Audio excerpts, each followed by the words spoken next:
first. Yeah, there are some things like that. Okay. There are some subjects that, yeah. Yeah. So we're going to talk. I mean, you decide if this is okay for the public. Sure. Or not. Right. First of all, when I was in Bulgaria, two of my friends over there, they had interest about the ormus, right. the crystal, right. with the taste of salt. Right. And they said, how he get it? Gotcha. And I said, I don't know, I need to ask him. So how you get it? Well, they can contact me. The best way is to contact me through my phone and text, and that phone number is area code, United States area code, 949-690-2171. I'll repeat that again. Area code 949-690-2171. Yeah. And my email is wantedresults, all one word, at gmail.com. It's lower cap, so, yeah. So, but can you tell us how this ormus show up in your lab? It was very interesting because I was working on some other formulas that would be considered maybe alchemical in nature, and in my lab, and I was actually producing chemically two kinds of ormus that I was working on. One was through hydrochloride and some mineral, and the other was through magnesium. So I was using those two techniques, but totally separate from what I was doing with alchemical kinds of things. So there's a number of areas I was working on, and in the area where I was working on the alchemical experiments, the ormus just showed up.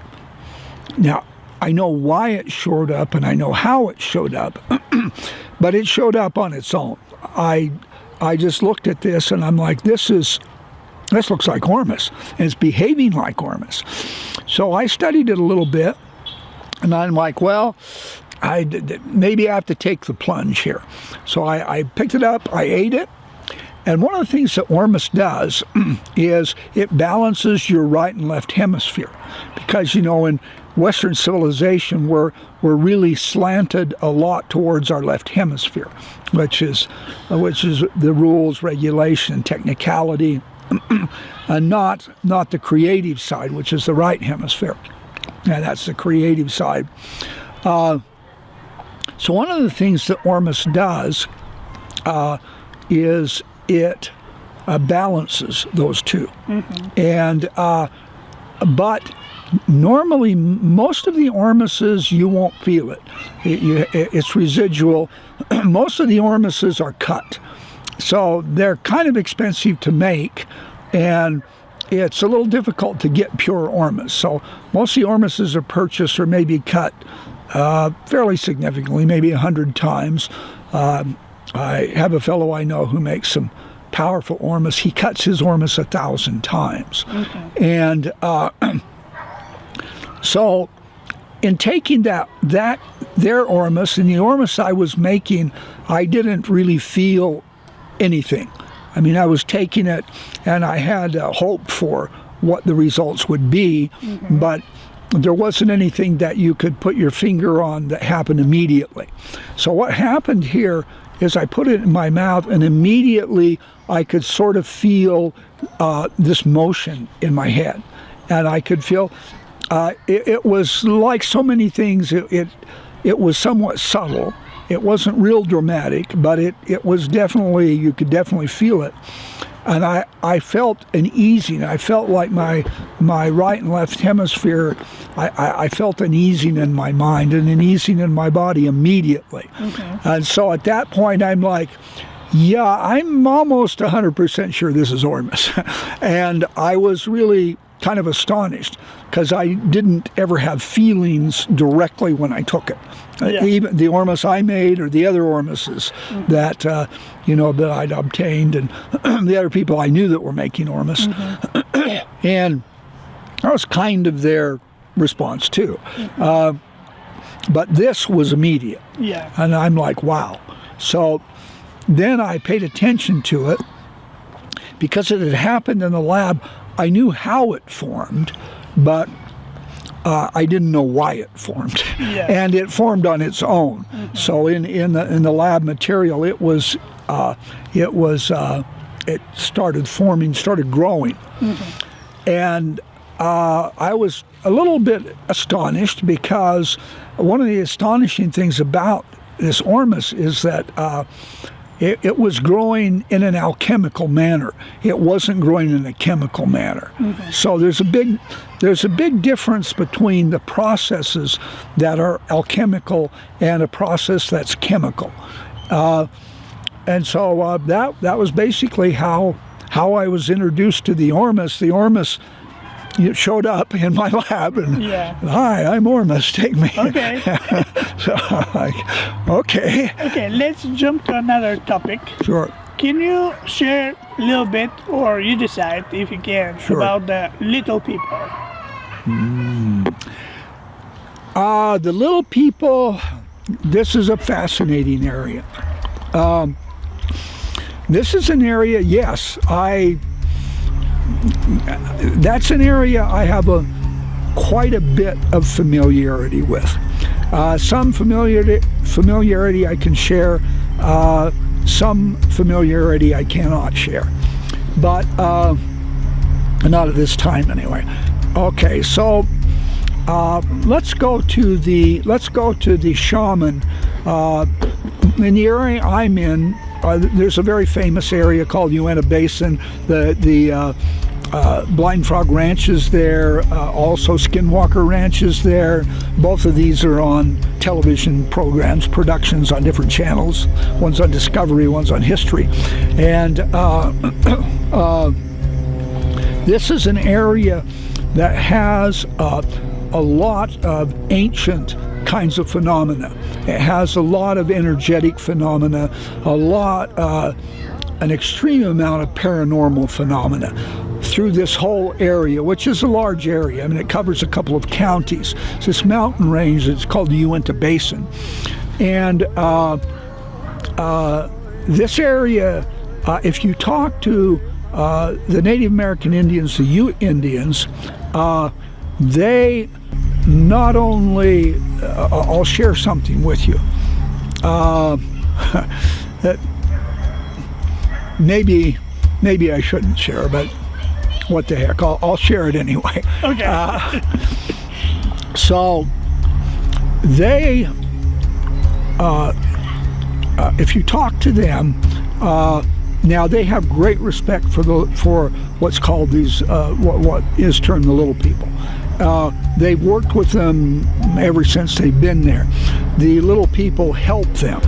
They historically have given them knowledge. They've historically, these are beings that are basically have interdimensional capability. They can move from one realm to the other. They're beings that are highly intelligent. As a race or as a species, they have more intelligence than the human has. Now, as humans, we have a lot of capability. The problem is that it's very difficult for us to access that capability. And so that's where you get the statistics from the scientists that say, well, you're using, 10% of your brain, or you're using 8%, or whatever percentage it is. It's not a very big percentage. And the same with the cognitive skills. So a lot of what happens is subconscious as opposed to cognitive. But what we would like to do in order to have breakthroughs and raise our consciousness level, we would like to have more cognitive power, more cognitive, our bandwidth cognitively we would like to increase. And the more we can do that, the more information we can process cognitively, that puts us on a higher level. So they're not from our reality. They are and they aren't. They're in our reality and not in our reality. So they can be in our realm or dimension or whatever, probably realm or dimension. Yes, they have that ability to be interdimensional. I mean, like string theory, in order for string theory to work, if we want to look at the physics of this, so we've got 11 to 13 dimensions. And if you plug that into the math, then that makes string theory work. And so I only mention that to let you know that physics is very the physicists are very intrigued with other dimensions, and there are materials in this dimension that go interdimensional, and a number of the scientific community are aware of that. Mm-hmm. It's not really well published, but it's well known in those circles, and so I just mentioned that to kind of confirm that science is now trying to come to grips with what's going on with these different realms. How are they connected to our realm? How are these things interrelated? What does it mean? What are the meanings of this? What are the ramifications? So, yeah. Because you mentioned about the string theory, right? The string theory, yes, it's about vibration. Yes. So if we're able to increasing or manipulating that vibration, then will be easy for us to passing from one dimension to another dimension. There's probably a lot of accuracy to that statement. I mean, there's moving parts, and obviously it's more complex. There's complexities, but there's a lot of accuracies, and in general, yes, yeah, that seems to be that's it's a lot of vibrational phenomena involved, but yes. Mm-hmm. And the shaman, of course, a lot of people who have meditated have gone into it. In fact, a lot of people go into realms very briefly and they don't even know it, for a couple of reasons. One is cognitive dissonance. They experience cognitive dissonance, so they don't really know they've gone into it.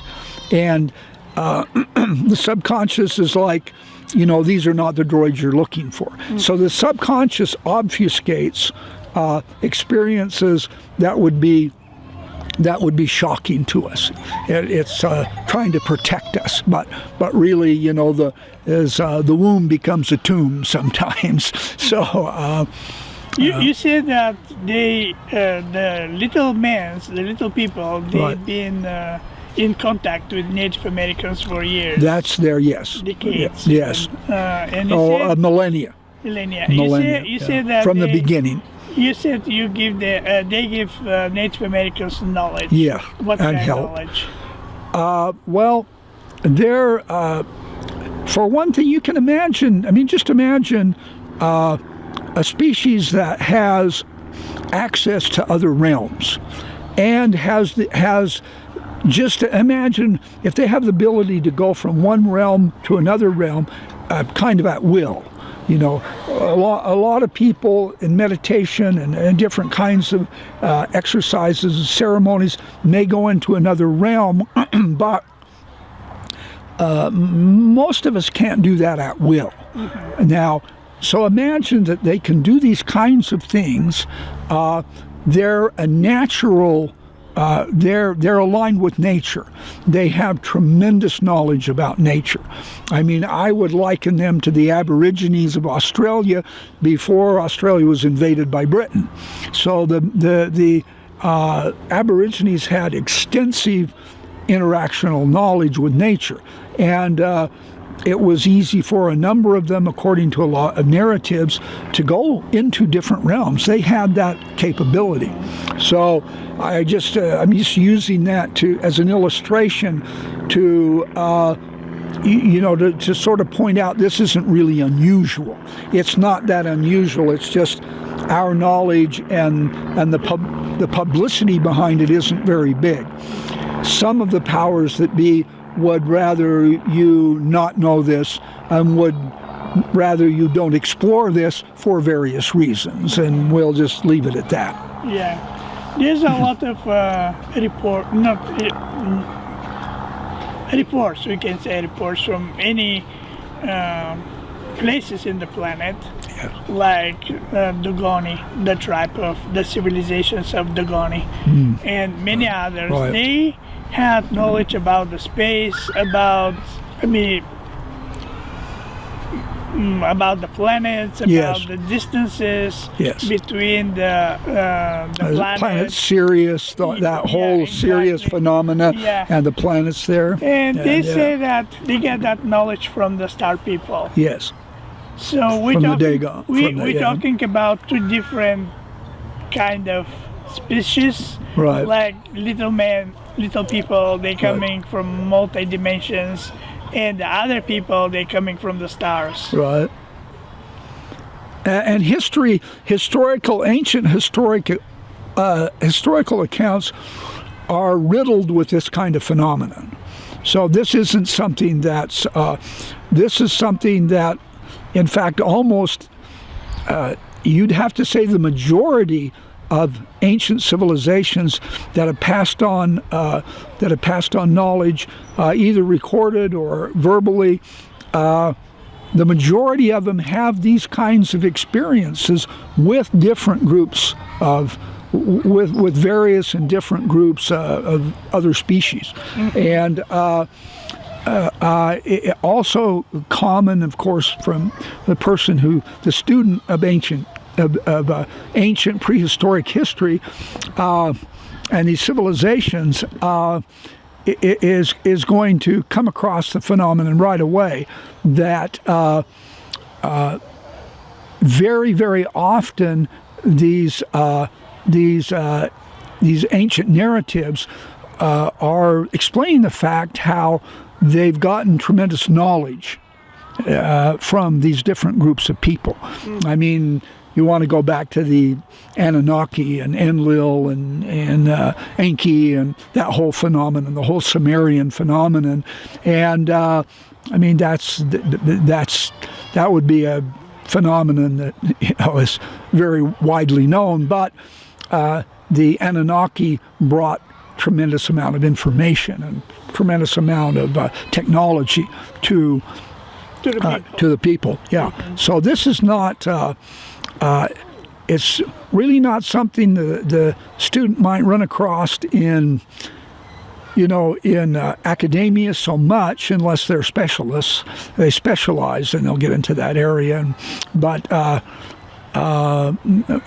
in terms of the corpus of knowledge that's out there that can be accessed as you explore these things jump out at you, and they're very common, they're very widespread, and they're common all throughout the globe, all throughout the planet. In the majority of ancient cultures that have preserved some of this knowledge in tradition, in writings, and so. I mean, that's mentioned just to kind of highlight the point. This isn't as unusual as it might seem. This isn't as extraordinary. I mean, it is extraordinary, but it isn't a remote phenomenon. Yeah. Okay. So I see the last maybe 10 years, all these activities increasing in the sky. People see lights, people reporting some kind of encounters with unusual stuff. Yes. Why that happen these days? What's going on with the globe? Well, I mean, that's a good question. I don't have a definitive answer for that. I mean, I have, so a lot of my thoughts on that would be speculative.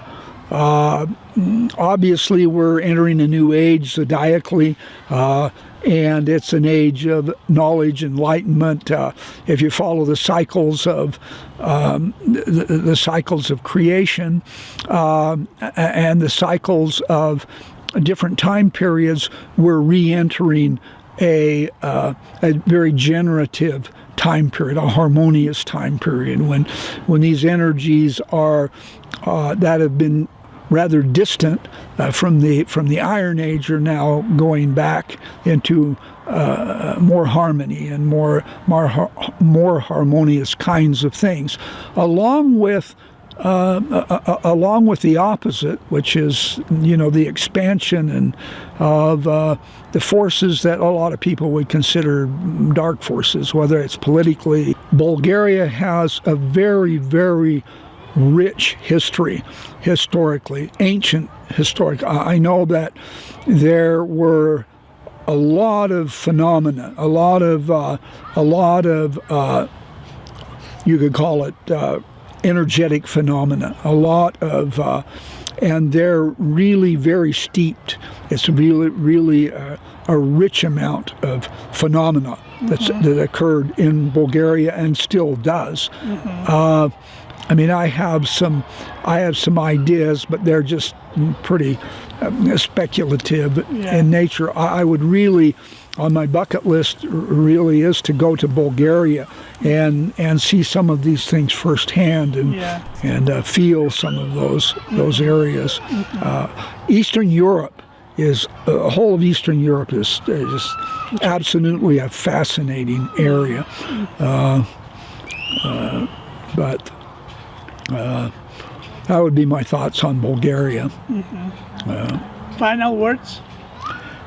Final words, we're living in an exciting era where there's a lot of knowledge that's coming to the surface.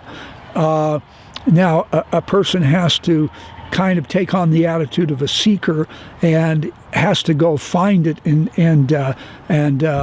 but it's surfacing, and it's surfacing in a lot of ways. A lot of people are getting reconnected with nature and with the earth and with these kinds of things that the ancients had so much knowledge, so much appreciation of, and we're so blessed by.